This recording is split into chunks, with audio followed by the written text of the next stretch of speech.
তো এটা একটা পেয়ারা গাছ, আর একদম শীতের সকালে আপনারা দেখবেন পুরো মাঠের একটা ভিউজ, এটা একদম একটা অসাম ভিউজ।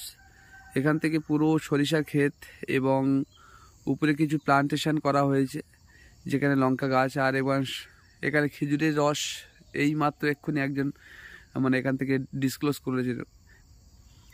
এবং এই সাইডে আমের বাগান আছে।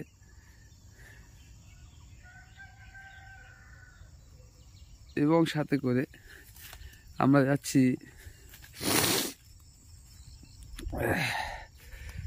দেখাবো আপনাদেরকে, এটা একটা গ্রামের ভিতরে পড়ে থাকা পুকুর, যেটাতে বছরের লাস্টে এখান থেকে মানে পানি জল সেচ করা হয় এবং সেখান থেকে অনেক কই মাছ, মাগুর মাছ, শোল মাছ যেগুলোকে মানে সার্ভ করা হয় এখান থেকে। আর এটা একটা বাগান, এটা একটা অসম পরিবেশ, খুব পরিষ্কার ক্লিন আছে। সকালবেলা ঠান্ডা লেগে যাওয়ার মতো অবস্থা। তো আমরা ছোটোবেলায় এখানে কিছুটা সময় স্পেন্ড করতাম, খেলার পরিবেশ, এবং আমরা এখানে ক্রিকেট খেলাও করতাম।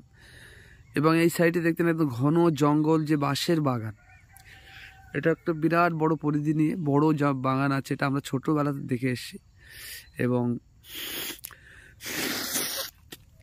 ঠান্ডা সকালে খুব বেশি লাগছে।